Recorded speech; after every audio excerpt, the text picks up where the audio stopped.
Word. What is going on, ladies and gentlemen? This is the Fourth and Fantasy podcast. What is this? Bonus episode time? Whoa, I promise. It's okay. We're in the same clothes. We do take showers. We do take showers. This That's all right. This is a one-sitting thing. Bonus episode time. We're coming your way. Episode 24 of the Fourth and Fantasy podcast. My name is Meek. I got my co-host Wu across the table. What's going on? Wu, how you feeling today? I feel great. I'm switching things visually today. Oh, okay. I'm gonna hold the mic this episode. Give a little casual vibe here. TBD on if this is something that continues afterwards. Yes. Things are very fluid, as you say, right? Correct. Fluid rankings here. The decision fluid to keep setups. Yeah, fluid setup here. Not sure what we're gonna do. We're gonna test it out. I like to try new things. So yeah. Yep. If you see it's a new sighting. It's okay. We're gonna see what happens. Yeah. Cozy vibes. Other than that, I feel great. There you go. Always a great day to sit at this desk. Always. Introduction to the top of the show, 1,200 plus plays up across Spotify, Apple Podcasts, YouTube. That's because of the folks that are listening. That's the folks that are watching. We appreciate you. Keep it coming. Make sure you're following us on all of our socials, Twitter at Fourth and Fantasy Pod, Instagram and TikTok at Fourth and Fantasy, YouTube at Fourth and Fantasy. Please make sure you're giving us a like, follow on our socials. If you're listening on Apple Podcasts or Spotify, make sure you're giving us a rating, leaving a comment, because you never know, you may see yourself on the show. True that. No quick question today. We're going to roll right into our NFL news, and we're going to get into our offseason recap. Beefy episode. You probably just listened to our AFC offseason recap, the NFC offseason recap, both little beefy episodes. So we're going to skip the quick question and go right into news around the NFL. Yeah. So crazy one. This one didn't even know this happened. Right. Amon-Ra St. Brown says he underwent surgery on his knee after the season, but expects to be ready for training camp. Quick thoughts. First of all, wild that. Yeah. I'm pretty sure that he was dealing with some pain. I think he was dealing with a knee injury through the season. Crazy that he needed to require off-season surgery. But, Wu, are you concerned for Amon-Ra St. Brown? So when I first saw the news, it was very eye-opening, kind of like you let off there. This is a big surprise. But sitting here now, listening to your question, I wonder if like injuries like this will get out all the time, and it'll become big news. And then they end up going on with surgery, and everything it ends up being fine. But I wonder if there was no talk about this prior to it happening, was it really a big deal? Like, was this something he needed to go in, they can clean up his knee and he's good to go? Yeah. That's kind of where I'm at right now. I'm no doctor. I have no idea what goes on in surgery rooms and operating rooms, but if it was under wraps for a reason, I wonder if that was intentional, and it was kind of just go in there, clean up the knee, I'm good to go for the year. Listen, anytime you gotta go under the knife for, I don't care if it's a cleanup or any procedure, it kind of raises an eyebrow for me. You know but what I've I mean? seen his workout regimen. I think he'll be okay. Oh, he's a freak. Yeah. So we'll have to wait and see. But he's not practicing during OTAs currently at the moment. We'll see if he is able to make the offseason minicamp. But it's from everything that we've been reading, it seems like he'll be ready to go for at least for training camp, and then week one was never even a question. Right. So we'll see. Next piece of news, another injury someone's dealing with. This one's not a shocker to anyone, but Anthony Richardson is dealing with a shoulder injury and will not participate in minicamp next week. No that is way. per Adam Schefter. Of course. So as you're listening to this right now, off-season minicamp has currently been going on. Anthony Richardson is not participating in that, and that only benefits Daniel Jones right now. I'm going to tell you right now. We just last episode talked about our AFC offseason recap, and I'm telling you right now, I only have Anthony Richardson statted out for 8 games. I think Daniel Jones is going to take the majority of starts mainly because of injury. With Anthony Richardson, the guy can't stay healthy. Yeah, the big thing with Richardson for me is his lack of reps when it came to being in college, and then gets hurt his first year, and the injuries he continues to deal with. So his biggest thing is the lack of reps that he's getting. So it's times like this in June when you're starting to get back with your team and work out some kinks, and maybe they're bringing in a new offense, or they're bringing a new playbook, or whatever what may have you. New guys around you trying to build rapport with. These are the moments that you want your potential franchise quarterback to be participating in. Yeah. So the fact that he's dealing with another injury and he's not going to be in minicamp next week, that's this is the problem with Anthony. The end is near. Yeah. and his rookie season he only played 4 games, and last year his sophomore season he only played 11 games. So he averages 7.5 games a year. You know what I mean? Like there's a reason why I only have him statted out for 6 games. It's because of things like this. And I don't even know if he played a full season in college. Yeah, that may also be true. Head, but I know it wasn't. It was very close if he didn't. Yeah. So, if you're someone who owns Anthony Richardson, maybe it might be time to cut bait. We're gonna get right into the meat of the show. This is our NFC offseason recap. Very similar to the previous episode with the AFC offseason recap. We're gonna go through each NFC team by division. We're going to talk about their most important offseason moves, whether it was through free agency or through the draft. Talk about some key departures for them as well. And then we'll round out each team by giving you who we think is their most impactful fantasy addition from this past offseason. At the end of each division, we'll give out our accolades of who had the best offseason, who had the worst offseason, and who is going to be the most impactful fantasy addition from the entire division as we head into 2025. We're going to kick it off with the NFC East. We're going to go with our Super Bowl champion, the Philadelphia Eagles. Additions through the offseason, mostly defense. I think a huge one was the extended Lane Johnson, their offensive tackle, and they signed Kenyon Green, another offensive guard. But in the departure, area, they lost a lot of people. Milton Williams, who was huge during that Super Bowl run. Josh Sweat as well was phenomenal. Yep. They lose Mekhi Becton, which was a part of that massive offensive line, and then they trade C.J. Gardner-Johnson. And kind of with all those moves, I put here there was no one for a most impactful fantasy addition.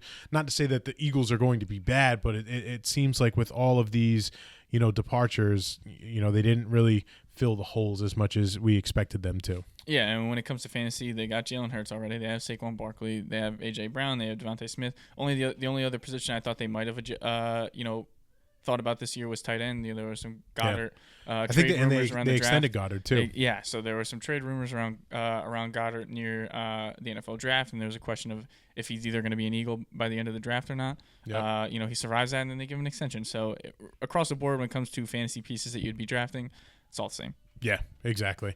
Rolling right into the Washington Commanders. So some key additions for them. Deebo Samuel, they got in a trade. I want to say it was for a late round pick, or I think it was like a 5th round. Yeah, it was either a 5th round or it was a pick swap somewhere in there as well. They add Larry Tunsil, which is huge for having a bookend left tackle. They add Javon Kinlaw and re-sign Bobby Wagner. Didn't really do much in the draft. They did add another offensive tackle, Josh Connerly, and was he the former roadie guy from URI? No, that's AJ Cornelius. That's all right. Oregon. Yes, I know Josh Connerly was an Oregon offensive tackle. Okay. I didn't know if that was him or not. But and then in key departures, you lose Jonathan Allen, Jeremy Chin. And Dante Fowler. But this one's a far and away most impactful fantasy edition is Deebo Samuel. But my question for you, Wu, is what version of Deebo Samuel are we going to get? Not the good one. I think Deebo's run is over. I think he'll be important to what Washington can do this year and add another dimension to their offense and just kind of give them more options. It's just not going to be. I don't think it's going to be at the elite level that we had seen in San Francisco. I just think that's over. Though his play style involves a lot of hard hits. Taking on a lot of contact, and listen, at the end of the these guys are obviously superb athletes. They're all still human. Yes. And the human body does wear down, and I think based on his style of play over the last few years, which was a lot of fun to watch, he was a stud. I don't think his body's holding up anymore. I think it's if we do get anything good out of him, it's not going to be anywhere near the level of what we saw when he was out in San Francisco. Don't you think, though? I mean, I'm trying to think of outside of Terry McLaurin, who the best other receiving option was. Isn't he just leaps and bounds? Even current Deebo himself, isn't he leaps and bounds better than whatever they had last year? Thus, in turn, meaning he's provides some fantasy value. I think there is some there. It's just like it's not going to be at that elite level. To me, I think his ceiling is like I don't even know if he could be a wide receiver too. I think that would be his ceiling, is like wide receiver 17 to 24 maybe. I think that's like as high as he can get. I don't know if he can get any higher than that. I think McLaurin's still going to be the one in this offense. So if anybody's going to finish high on that Washington wide receiver room, it's going to be McLaurin. I don't think it's going to be him and Debo. Yeah. Looking at Debo's ADP right now, he's going right now at the 805. What are some names over there? Would you rather have Debo or Cooper Kupp? Cooper Kupp. Would you rather have Debo or Stephon Diggs? Stephon Diggs. Would you rather have Debo or Jaden Reed? Debo. And then last one, would you have Debo or Ricky Pearsall? Wow, that's a good one. I'll say Debo. Yeah. So all those guys are going behind Debo. So Debo's 805, Kupp's 808, Diggs is 811, and then Reed and Pearsall are the 903. Okay. So interesting. Moving to the next team, we have the Dallas Cowboys. In key additions, both offseason and the draft, they really only picked up one key piece, and it was George Pickens. They had some big departures. Zach Martin, their Hall of Fame offensive guard, retires. They lose Rico Dowdle and DeMarcus Lawrence. And the other one I forgot to mention too is they added Javonte Williams and Miles Sanders in free agency. Really didn't, I think Dallas was a team that I was expecting to go running back in this draft early. They did take Jaden Blue, running back out of Texas, late. I want to say that was a 5th or 6th round pick. But not the moves that we were hoping for with the Dallas Cowboys, especially with the talk of blanking on the new head coach's name. Schottenheimer? Yeah, it's Brian Schottenheimer, I think. Great name.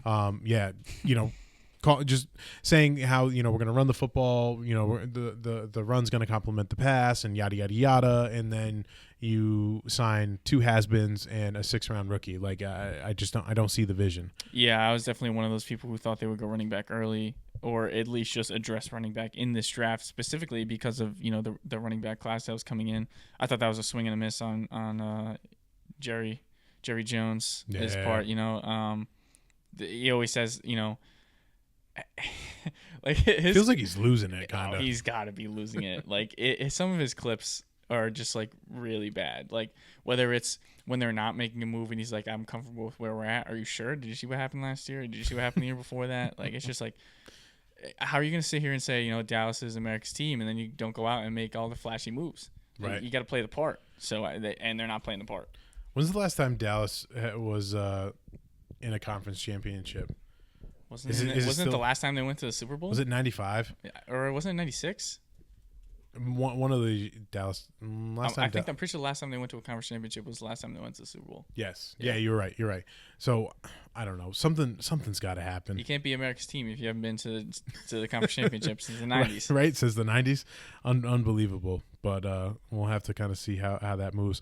Most impactful fantasy edition is easily George Pickens, right? Not even close. I don't think it's. It's not worth considering Javonte or Miles Sanders or any of those guys. They got nothing. It's George Pickens. Honestly, like Brian Schottenheimer can make the comments about we're gonna run more, blah blah blah blah blah. And when you trade for George Pickens, like you're gonna throw the ball over the yard. And this is where Dallas saw success was passing the ball, especially with a lack of a running game. I was gonna say the year Dak was healthy.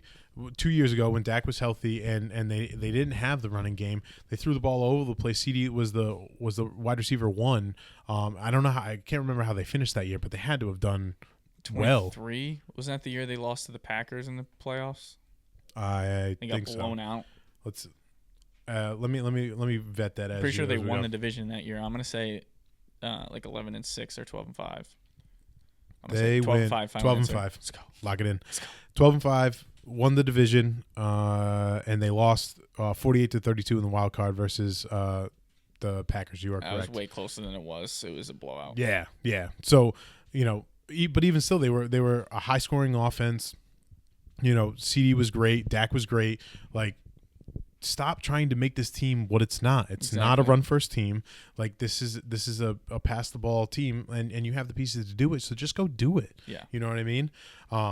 But if Brian Schottenheimer, realizes that and decides to, just let Dak rip, like I think, obviously we know we love CD, but I think George Pickens could actually be a good wide receiver too for your fantasy team. 100%. So we'll just kind of have to see how that rolls. Rounding out the NFC East, though, we're gonna go with the New York Football Giants. The Giants in offseason and the draft.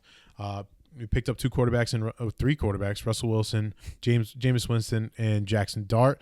Obviously their big first round pick was Abdul Carter, who's probably going to be defensive rookie of the year. Let's be honest. And they also took a late round running back in Cam Scatterbo, which everyone was in love with, and was a Heisman finalist, right? Not really a lot in the departure category other than, some defensive pieces. But I put here for our most impactful fantasy edition, I have Cam Scatterbo. And the reason why I put him is because I know we like Dart. I don't think Dart is going to be as impactful this season. Nope. I think in the future, he 100% it will be more impactful. But I think this season, Cam Scatterbo has the opportunity to jump Tyrone Tracy and be the number one running back. For the Giants. I don't know. How do you feel about that, Will? I feel the exact same way. I think there is a chance that Dart gets thrown out this year, but for impactful fantasy edition this year, it's Cam Scatterbo for sure. You mentioned jumping Tyrone Tracy. I think that's very possible for Cam Scatterbo. It's not like he came to a team that had a very proven running back already that had a good season. Tyrone Tracy had a solid year last year, but his talent level and the production he had last year is not enough for Cam Scatterbo to have zero chance of getting past him on the depth chart and eating into those touches. I don't know what level he can get to. Even if he does jump him, I still think it's going to be a bit of a committee here. I don't think he can really, at least this year for now. I'm going to say he's not going to end up being a workhorse guy. Mm-hmm. I think he could end up taking a 60-40 role over Tyrone Tracy. I think that's a possible goal for him this year. And I think the one way this happens, and I feel like not a lot of people are talking about this a lot, but Tyrone Tracy had 5 fumbles last year.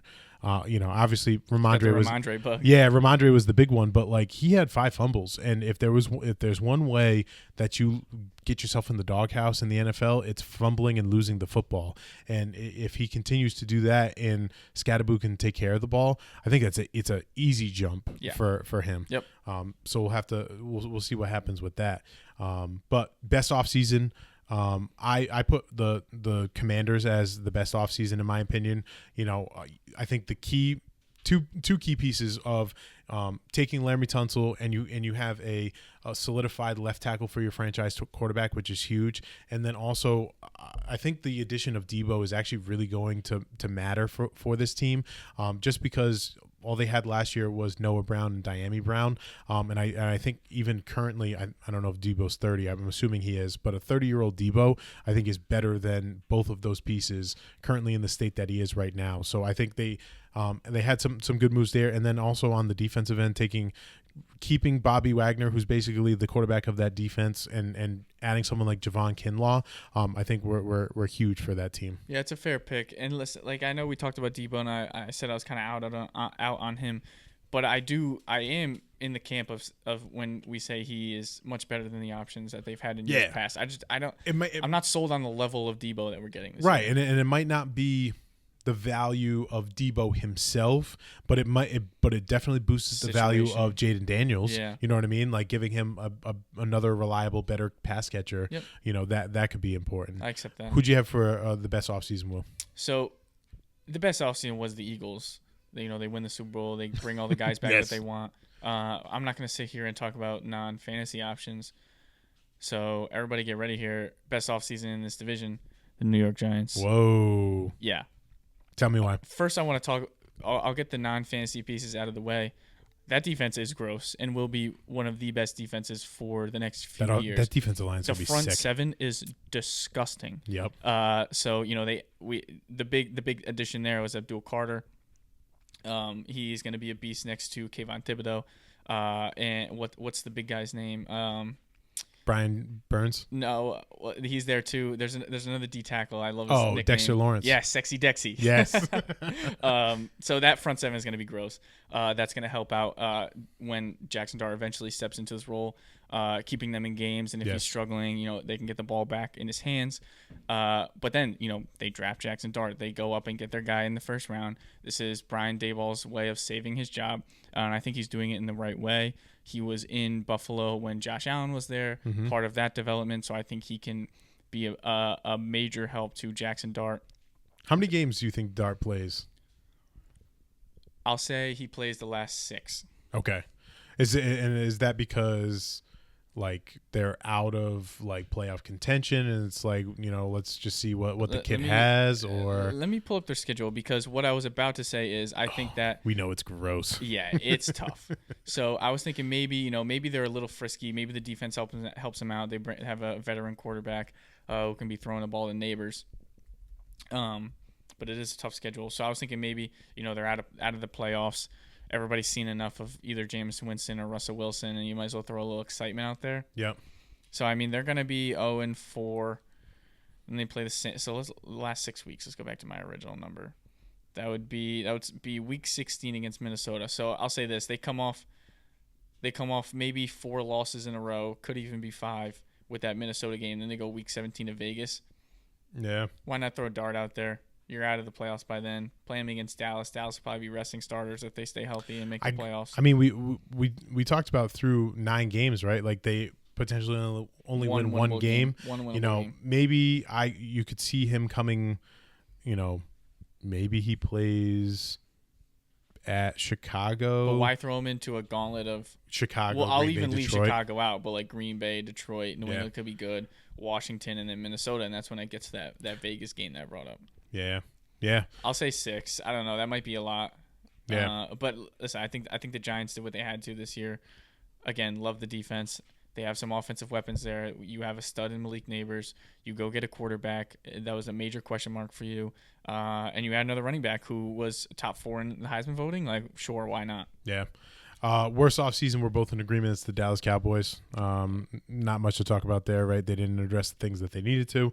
And the ones that they did, address, they addressed it very late in the draft and things like that. All barking, no bite. Yeah. Biggest fantasy impact, I have Cam Scatterboo for, all the things that I had said prior to. I think Cam Scatterboo has the potential to take, Tyrone Tracy's job. I think he's also a sneaky late round pick in redrafts this year.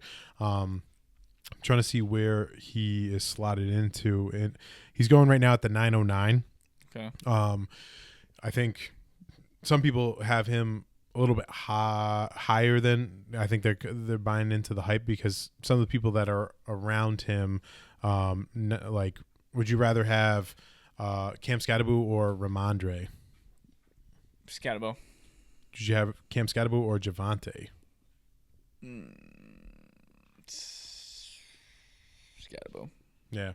And then Cam Scatterboo or Travis Etienne? Travis Etienne. Yeah. So we'll see. But who'd you have for the biggest fantasy impact out of the NFC East? Yeah, I got George Pickens. I'm banking a lot on Dak being healthy this year, and I'm okay with that. That 23 season just sticks in my head way too much, and I wonder if that's an issue for me. Yeah. When it comes to talking about these things, but I was gonna say we're holding on to what was exactly. And it's not currently what it is. But I think Pickens next to CD, that's the best receiver he'll be playing next to, or that he's ever played next to. I think it can just make his life really easy, especially being a deep ball guy, stretching the field. CD will be working the middle. There's going to be at least 2 sets of eyes looking at him, probably 3. Yep. So that can make Pickens' life a lot easier. If Dak is to stay healthy, they're going to have to throw the ball a lot. The running game stinks. Mm-hmm. I hate their running back room. So they're going to be throwing the ball a lot if they want to win games. And Pickens should be a direct what's the word I'm looking for here? Beneficiary. That's a great word. Yeah, a direct beneficiary of that style of play. Yeah, absolutely. We're going to move into the NFC North. We're going to kick it off with the Detroit Lions. A lot of additions were mainly through defensive. See some quarterbacks. They get DJ Reed from the Jets. They do re-sign Derek Barnes and Tim Patrick. In additions in the draft, really outside of their third round, wide receiver that they took, were really all kind of the most important things. I think the big thing with the Lions is their additions are all of the players that they lost on the defensive side through via injury. Having them back and hopefully being healthy will be a big thing. But I wanted to note there weren't really anything outside of this guy, but the most impactful fantasy addition could be Isaac Tisla, rookie wide receiver from the University of Arkansas. The only reason why I want to note him is two things. One, Detroit traded essentially two third-round picks. They used 3 third-round picks. They traded 2 away to move up, and they used their third round to get him. Like, use draft capital like that, you better use that player. Yep. And then the other thing is that they did pick up the 5th-year option of Jameson Williams for next season. But if they don't get a long-term deal done and Jameson Williams leaves, he's the next best receiver on this roster. I mean, we'll see what Tim Patrick has, but Tim Patrick's a little bit older. He's coming off a few ACLs, right? Yeah. So Isaac Tisla might be a name you want to stash, keep your eye on for in dynasty circles. Yeah, I don't know much about Isaac Tisla. I've heard a lot of the buzz. I got to look into, some of his OTA clips, see what he's got out there. Yeah, absolutely. Shifting gears though to Minnesota, it feels like to me Minnesota is like the Denver Broncos of the NFC. Like, they're going to have a gross defense. Looking at their additions, Jonathan Allen, Javon Hargraves, and then they shore up the interior of the offensive line with both of the Indianapolis Colts free agents and Will Fries and Ryan Kelly. I think that's huge. Huge. And then on top of it, in the draft, they take Donovan Jackson. Right? They did take a wide receiver, Ty Felton, but mostly here I put for most impactful fantasy option is really no one. I think if we want to get cute with it, it's really the offensive line moves that they made, because you want to have a concrete, surefire offensive line, especially with JJ McCarthy stepping in, into this role as the starting quarterback. You want to make sure that he has the easiest time possible, when he goes to drop back. Because of those O-line additions and upgrades, I'm really interested in Aaron Jones this year, especially in redraft. Okay. I think there's a lot of value there for him. I'm here for that. He's coming off a 1,000-yard season, and he's 30. Yep. I think he can make JJ McCarthy's life a lot easier. We like I said, the offensive line upgrades. I think there's a lot of value for him there. I want to check his ADP really quick. Oh, I have it right here for you. Aaron Jones is going at the 6'10" right now.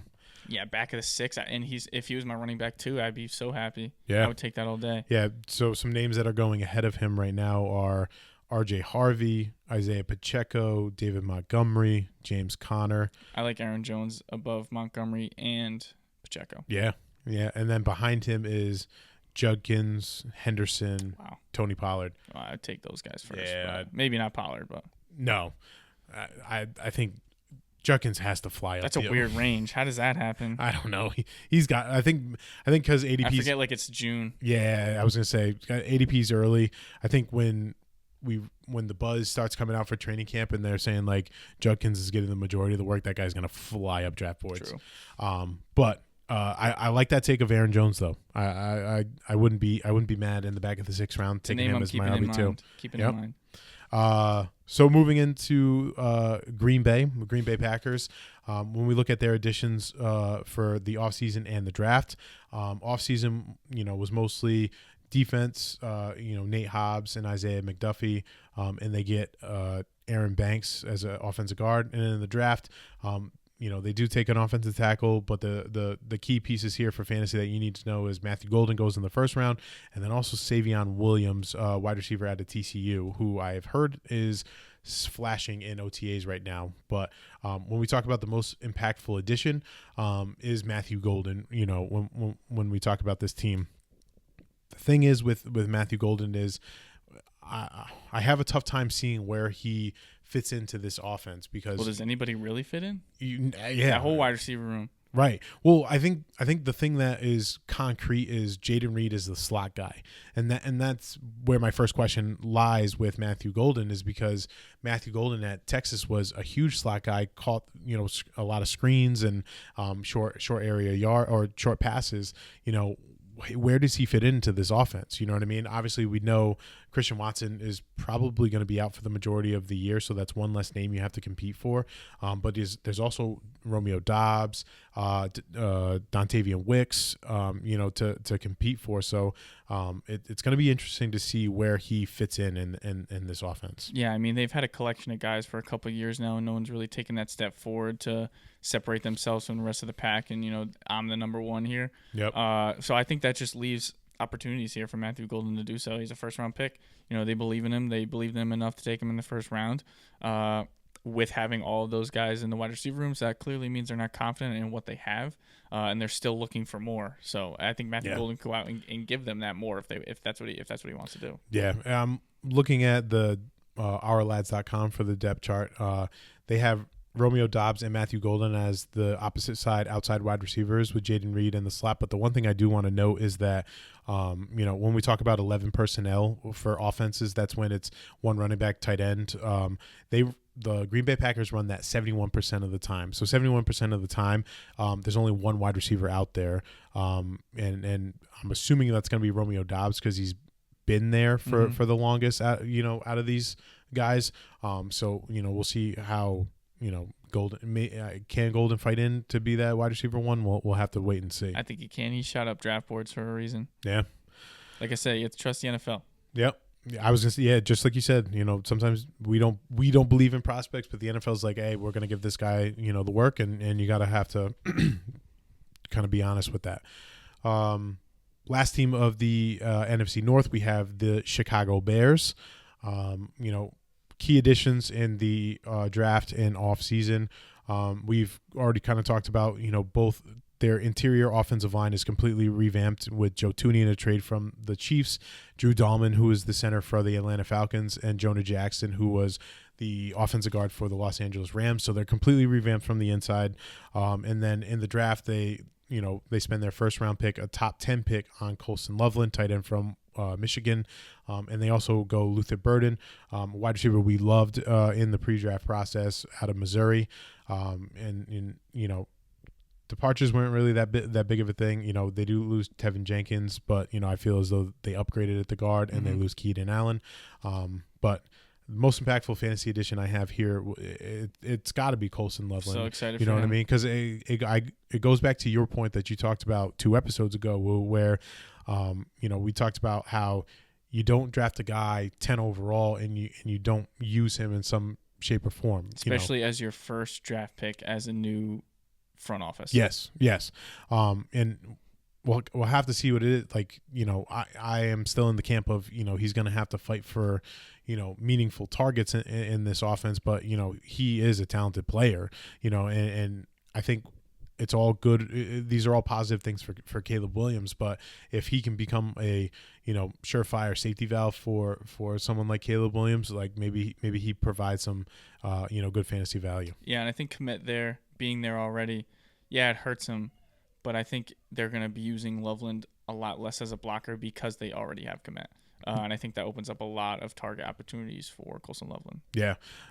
Actually, I wanted to, now that I see that, I want to see how many times Chicago played, or no, I want Detroit. I want to see how many times that they played 11 personnel, just to see.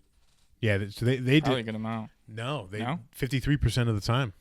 So only half the time they have 2 tight ends? No, where they had one tight end on the field. Oh, I was thinking more so for the receivers. Like, how often are we going to see like a Dunze and Burden on the field? You know what I mean? So going off of what obviously it was the Detroit Lions and it was completely different, but they went 11 personnel 53% of the time. So maybe you may see some opportunities for those players. Right. Moving into our accolades, best offseason, I think we're both in agreement. It was the Bears. It's not even close. We've been talking about them all offseason, right? I could talk about them forever. I'm sure you're sick of hearing the Chicago Bears. But can the Bears turn this really good offseason? Because the Bears are known for this. They're known for they've won a lot of off seasons, winning the offseason, right? But can they turn this into real life, actual NFL wins? I think they can. You know what? Now that we're talking, I want to see their schedule because I want to see how difficult it is. But I think they cross over with the NFC East, I believe. NFC North plays the NFC East this year. I think you are correct. I see. So I'm looking right now. So they open up against Minnesota. That's a division opponent. Detroit. They play Dallas. They play the Raiders. It looks like a crossover. Would you say the NFC or? I think they play the NFC East. Yes. Yep. Giants, Philly. I just don't know what the AFC division Dallas. AFC is the AFC North. Okay. So could be tough, but I don't know. I think they can do it. Who knows? Yeah, I have to look at it. Let me see here. I was to say that I'm looking at the second half of the schedule from week 11 on because they get an early bye this year, week 5. But Minnesota, probably a tough game, divisional opponent. Pittsburgh, Philly, Green Bay, Cleveland, Green Bay again, San Fran, Detroit. Yeah, it might be. They might have just won the offseason and offseason only. But I don't know. I'm not feeling good about it. There's a handful of like on paper winnable games, but then there's a lot of tough ones. Yeah, I mean the division's tough to begin with. So that's 6 tough games. And then I think the North too. Like obviously the easiest game out of that is Cleveland, but and Cincinnati could be winnable. Yep, and I was gonna say Pittsburgh just got better with getting Rodgers. You know what I mean? So that they're gonna stay in games. Sure. So we'll see. And then last to round it out, biggest fantasy impact is easily Matthew Golden. I would love to say Colson Loveland, but I think because of the amount of options that there are there, it's hard for him to really kind of rise above that. They got a lot of toys. I think he can do that, but the likelihood of it happening this year is pretty low in my opinion. And I was gonna say, and the path for Matthew Golden is pretty easy. It's like let's try to beat out Romeo Dobbs, and then you got Let's weave through this collection of wide receivers who can't separate themselves from one another. Exactly. I think I saw something too outside of next year. Watson's gone, and I think they have to re-sign Dobbs, but they could not. And so if they don't re-sign Dobbs, then they roll into next offseason with Wicks, Reed, and Golden. I like that. I like that. That might be good things for Matthew Golden. Did you give your worst offseason? Did I? I know I didn't talk about. Oh no, I didn't. I'm sorry, I skipped over. My worst offseason I gave is the Lions. Or no, you gave the Lions. Yeah. And I gave the Packers. Yep. Oh no, I think we both skipped over them. Yeah, we did. Yeah, sorry about that. So go ahead. You give me why the Lions are the worst offseason. I said the Lions because it's not the moves that they made, it's the things that happened to them that was like worst case scenario, but it's also the cost of being a very good NFL team. They lose both their offensive coordinator and their defensive coordinator. Aaron Glenn becomes the head coach of the Jets, and Ben Johnson becomes the head coach of the Bears. Those are two major they've been in head coach talks for years now. It was only a matter of time. But there was a reason why they were so dominant on both sides of the ball, and it's because those two were at the helm of those position groups. So it's not the decisions they made that made it a bad offseason. It's just what happened to them. The circumstances, correct. Yeah, I hear you. So my worst offseason I gave was the Green Bay Packers. I felt not obviously. I've been a huge. I guess you can call me a hater of Matthew Golden, but I think. Addressing or necessarily not addressing it, with the question mark of Matthew Golden, I didn't really, like. I did appreciate the, additions they did on the defensive side, but I think, that offense needed a bona fide wide receiver one, and they don't have it. You know what I mean? I don't believe it in Matthew Golden, and I can't remember who was available at that time. I don't think there was much. I think most of the receivers were gone off the board. But I think that's what that team needed. I think that's why you saw in the mock drafts they were talking about Tedero and McMillan going to the Packers. Excuse me. Or, guys like that, because you said it yourself, there's essentially a room of wide receiver threes and fours, and there's no bona fide dude there that kind of like is the alpha target. And I really think Tet would have been the only guy who could slot in, and you would know for a fact that he would be the one. Correct. So that's kind of why I gave them my worst offseason. So that's it. We got them all, right? Yeah, we're good now. All right. So now we're going to roll into the NFC South. We're going to start with the Tampa Bay Buccaneers. Key additions. Re-signing Chris Godwin was huge. They signed Hassan Reddick. Has Hassan Reddick showed up for camp for them?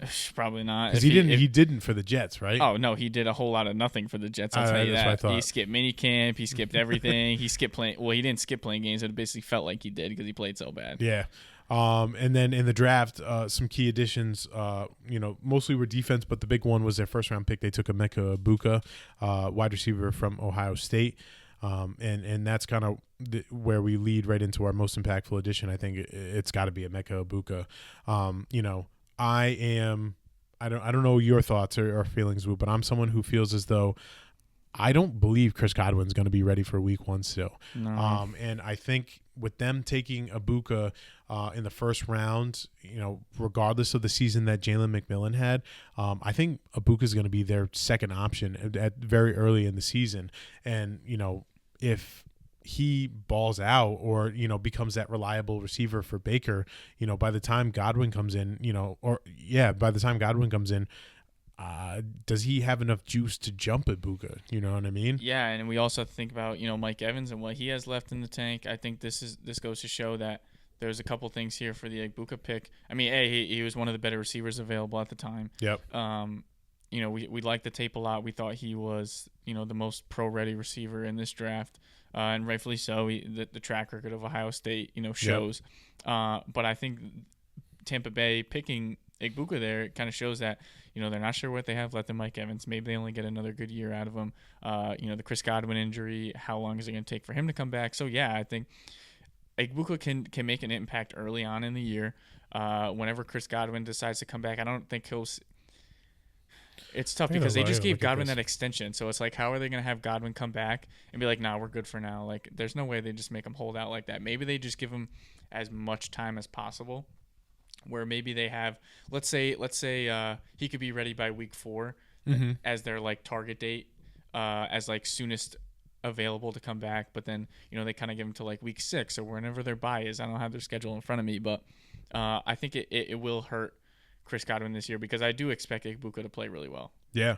And I think just like you said, one of the traits that we were talking about with him being the most pro-ready receiver, like that's what's going to get you on the field. You know what I mean? Being pro-ready, being able to, be out there for blocking plays, when you're running the football, being in your spot or knowing multiple positions like Egbuka does, those are all check marks in his camp. So I haven't been able to find anything injury related or a timeline for Godwin, but that'll be something to seriously monitor, throughout the offseason, because I want to see. Let me double check before we move on what Abuka's ADP is, because I might be buying in on this. I'm going to guess. I'm going to say he's the... What are we thinking? He's in the late 5th. No, early... late 5th. I'll stay with early 5th. I could be way off. Let's see. I mean... Are you ready? What did you just say? I said the late 5th. Oh, you are so wrong. Oh, thank God. He is going at the 11:07. Yes, sign me up. Sign me up. 5th round, I mean, to be honest, I 5th round was a crazy pull, but 11th round, like I'll take that. Like I think that just goes to show how much I like Emeka Egbuka. Yeah, I think which I'm fine with. That's all. That's awesome because I mean, I'm pulling this one out of thin air, but 11th round, like Egbuka's your potential wide receiver 4 around there. You know what I mean? And early and can get snaps early. Like that's a valuable 11th round pick. So he might be someone on my list. Put him on the board. Yeah. Oh yeah. Keeper potential. Yeah, keeper potential is huge. Moving on to the next team in the NFC South, the Atlanta Falcons. Really not much. In their additions, I think they had 2 first-round picks. They used them on defense, Jalen Walker and James Pierce Jr., both who were highly touted defensive players. They also in the offseason they got Leonard Floyd, who was from San Francisco, and Divine Diablo from the Raiders. And then, key departures, they lose, Justin Simmons, Grady Jarrett, Matthew Judon. So not really a lot.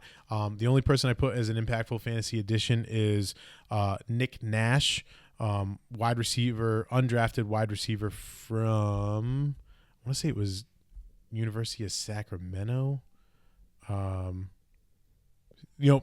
Jose State. Oh yeah. The only reason why I mentioned this guy is because I believe last year, and correct me if I'm wrong, Wu, he set the NCAA, or he led the NCAA Triple Crown in receptions, yards, and touchdowns. Yep, I remember that now. And I think it was, a lot of people, he's an older dude. He's 25 years old, but he's, 6'2", and there's room in this offense for him to move up. I mean, outside of London, the wide receiver 2 in this team is Darnell Mooney. Yeah. So and especially this, I want to say Zach Robinson is the offensive coordinator, but I'm going to vet that for you. Mm-hmm. It is. Yep, Zach Robinson's the offensive coordinator who comes from Los Angeles, and they use a lot of three wide receiver sets.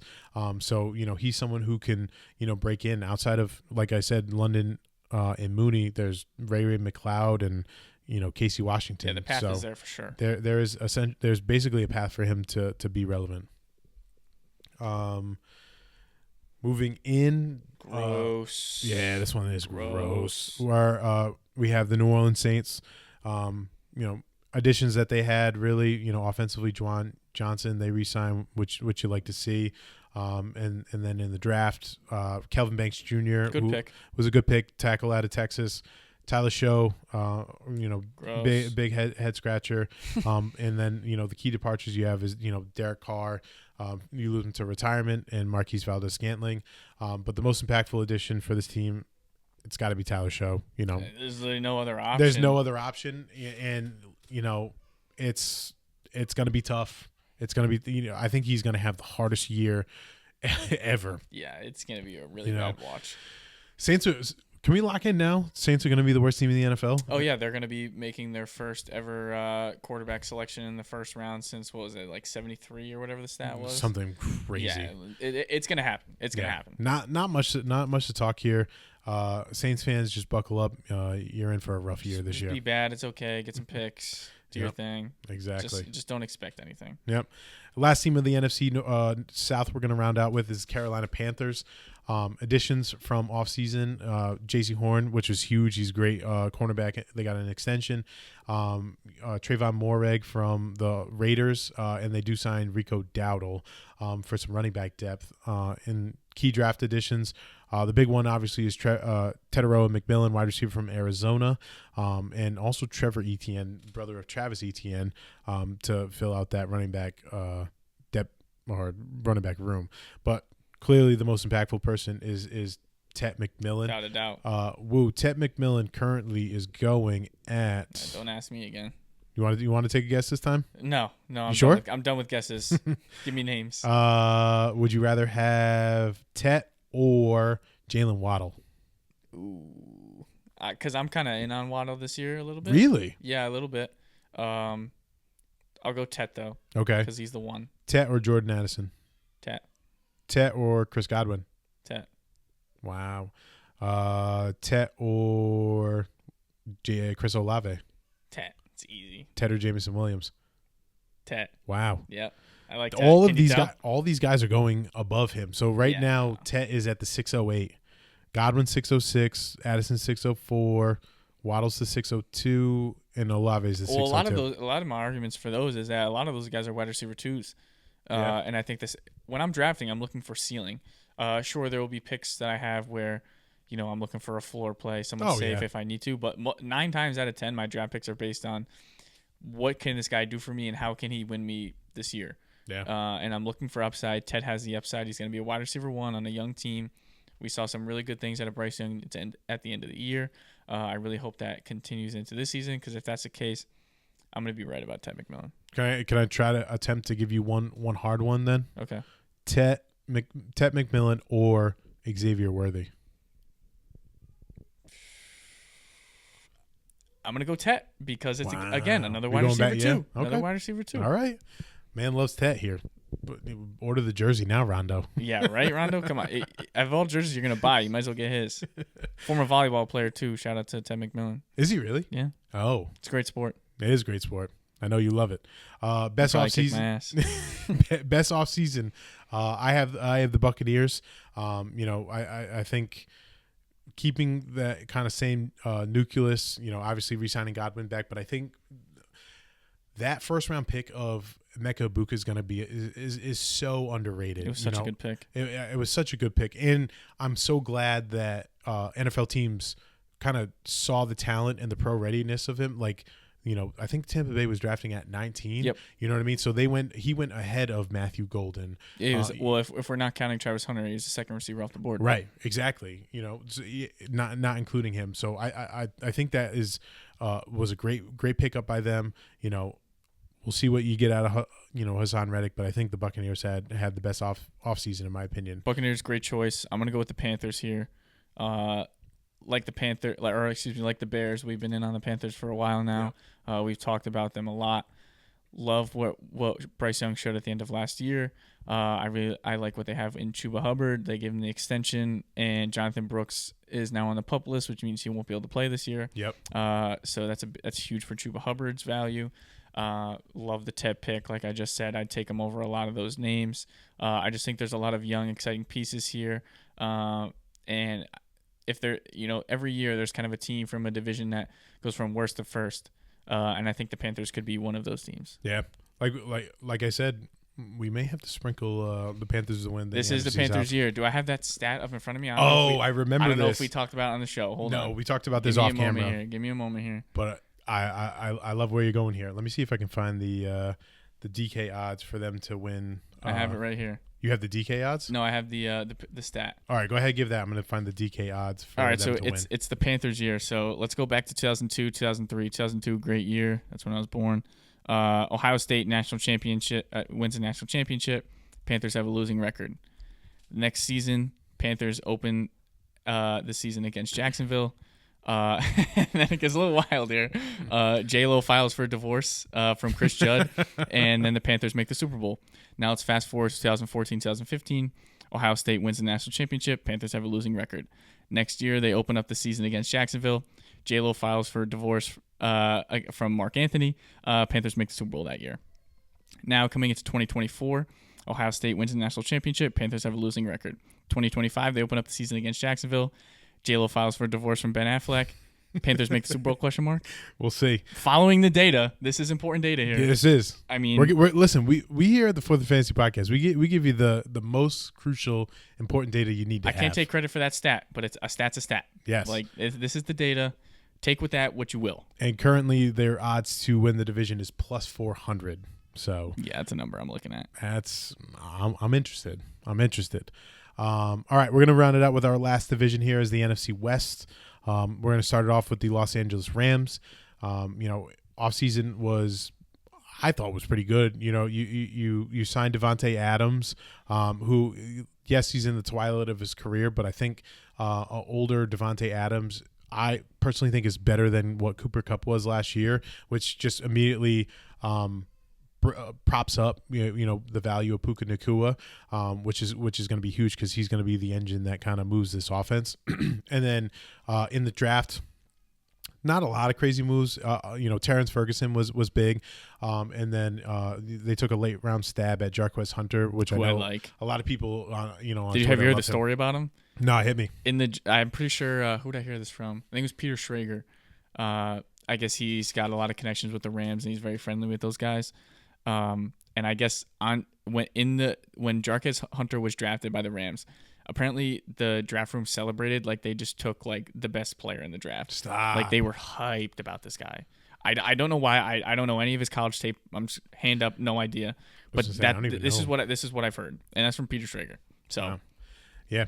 I picked him up on a dynasty waiver. I took him late in another dynasty startup.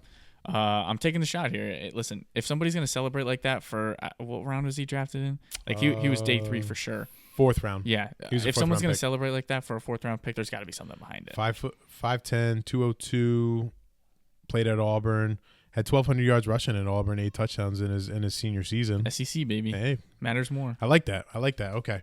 But here when we move into the most impactful addition, it's got to be Devontae Adams. Yeah.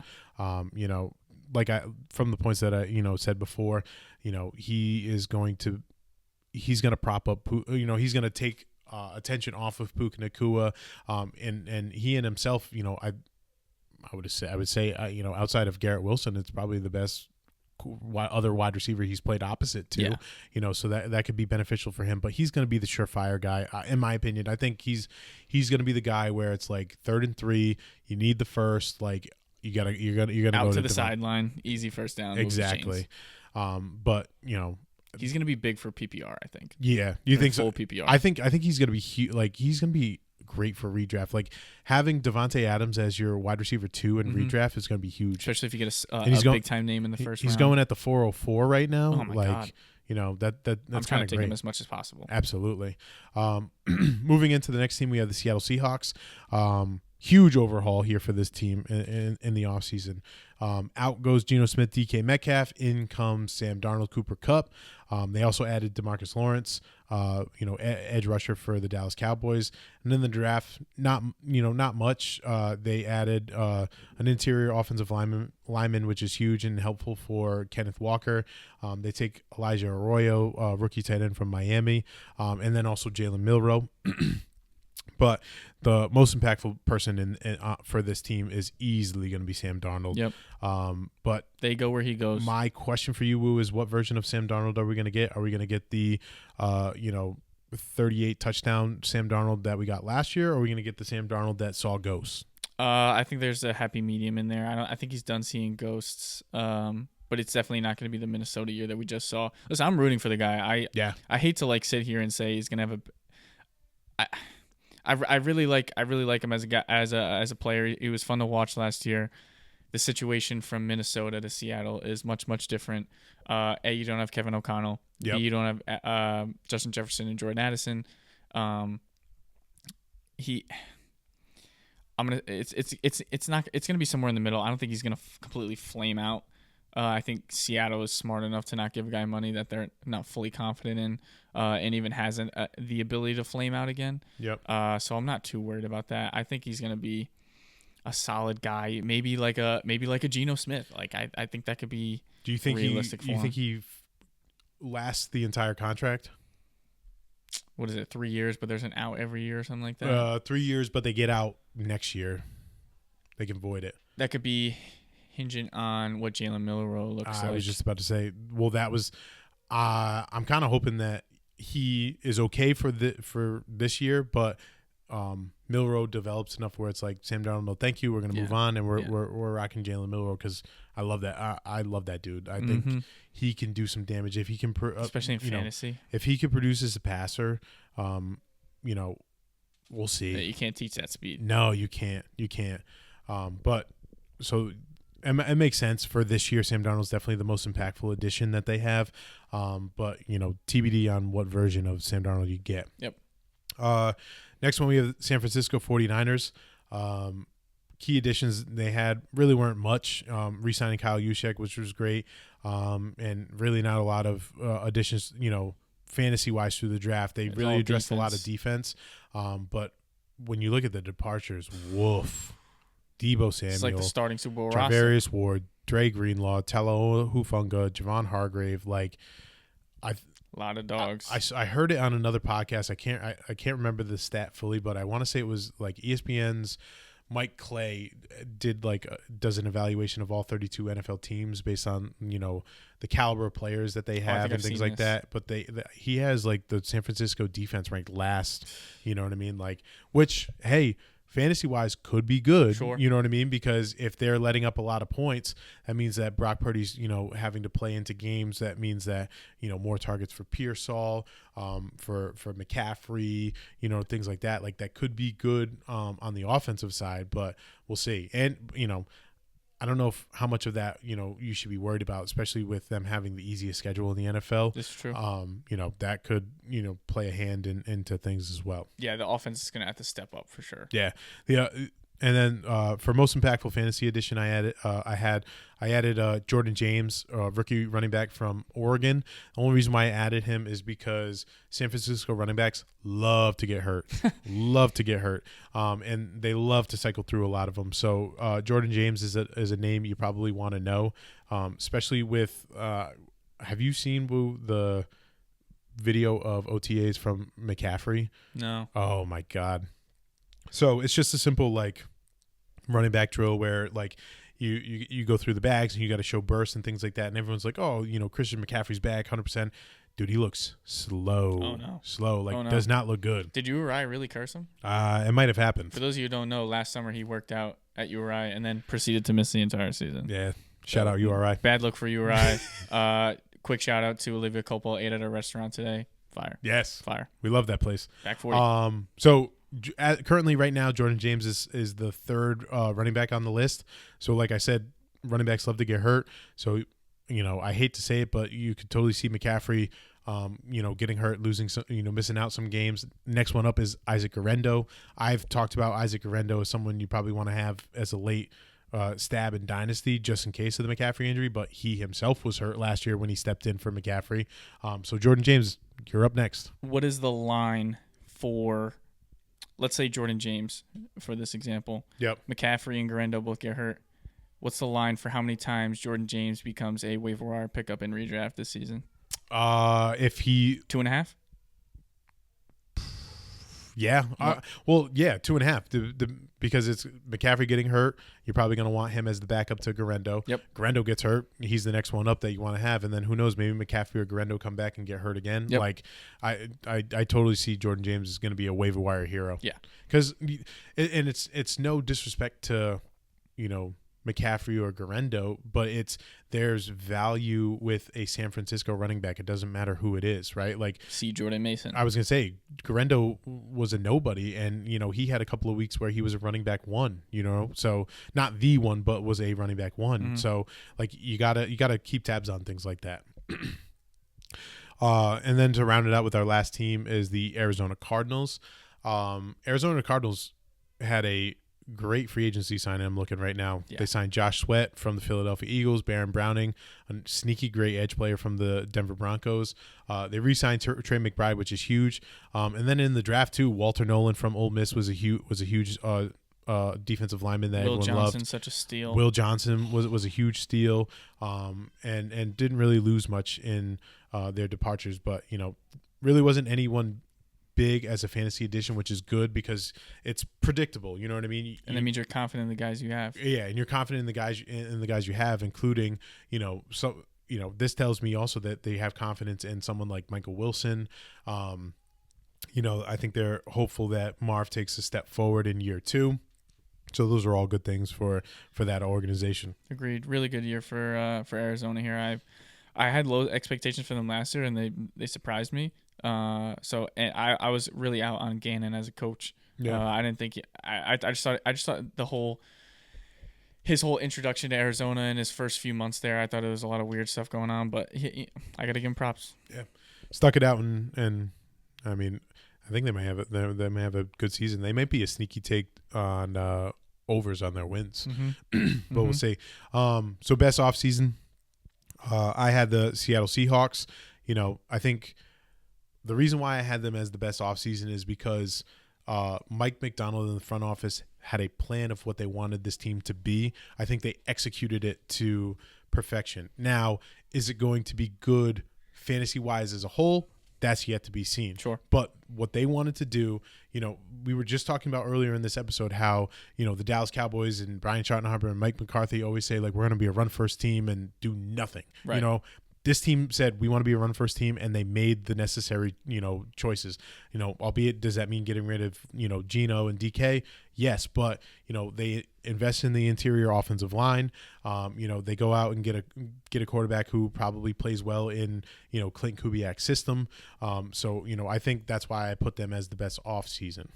Yeah, it's not bad. It's smart when you say they had their plan and then they went on and execute it. There's three phases set. You have to set up your plan, then you have to go out and do what the things that your plan says, and then you have to execute it on the field. So to get those first two things out of the way is good, and then like you said, we'll have to see what they do with that on the field. Right. Who'd you have for a best offseason, Will? I got the Cardinals, man. I really like that they gave McBride the money. Superstar player, should be around for a long time. Should produce highly for a long time. He's my pick to be the number 1 overall tight end as of right now. I love even though they're defensive players, I love what they did in the draft. I thought Will Johnson was a steal, to boost up that defense. I'm big on Kyler. I like him a lot this year. The rushing upside is always nice. I just hope that the rushing opportunities are more consistent, and we see that more on a game-to-game basis rather than on a half-to-half basis. Yes. Obviously, we've said it on the show many times. We're big on Marv this year. So I think there's a lot of pieces here. Everything's starting to click. The head coach worked. Even though I think they were like 7-10 last year. Something like that, yeah. Which is way better than I thought they were going to be. So I'm going to give Gann his props here. All the pieces that you really need to start building around are all there. And I think the Cardinals can be in a good spot. Yeah. Did it come up? They were 8-9 last year. 8-9. Yeah. Huh. So I agree with you. Worst offseason, we're both in agreement here, was the 49ers. Losing a lot of key defensive pieces, not really replenishing them. I just want to. That's what happens when you pay a quarterback. Yeah, exactly. They had the window on the rookie deal, didn't work. Right. And you get to the Super Bowl twice. So benefits for them on their side though is that they do have the weakest NFL schedule. So I think that's going to keep them in the like 9-8 range. But I think they could be a wild card team. I was going to say I think they could definitely be a wild card team, but I don't know if they're going to hit their win total. I think they have them at like 11 and a half, something like that. I think it was 10 and a half, like that. But even still, they'll still stay relevant this year. It'll be the year after that will be the question. And then lastly, for this division, biggest NF fantasy impact. I'm sorry, I had Sam Darnold. Just strictly on the fact of it's what version of Sam Darnold are you going to get? What is this team going to look like with Sam Darnold? And he either sinks or floats this season for Seattle. You know what I mean? Like if Sam Darnold comes in and is seeing ghost, I see this team going like 7-10, and probably worse. What I mean, or potentially even being worse. But if he's someone who's going to be somewhat competent, similar to the version that we saw in Minnesota last year, they may win 10, 11 games and make the playoffs. How many yards does Sam Darnold throw for this year? I don't even know what his line is. This is straight off the dome. Yeah. What did he have, like 3,800 last year? No way, he wasn't 4,000. Was he a 4,000 passer? He had to be. Because I was going to say, like, does he get to 35 this year? Let me check. Sam. I'm looking to see who finds it first. Sam Darnold is down there. His ADP is the 16-12. Yeah. 43-19. Yeah. You think he's 35 this year? Yes. Yes. I say he's below 35, but he's above 32. Okay. I like that. Yeah, maybe over 35 is a bit much. I think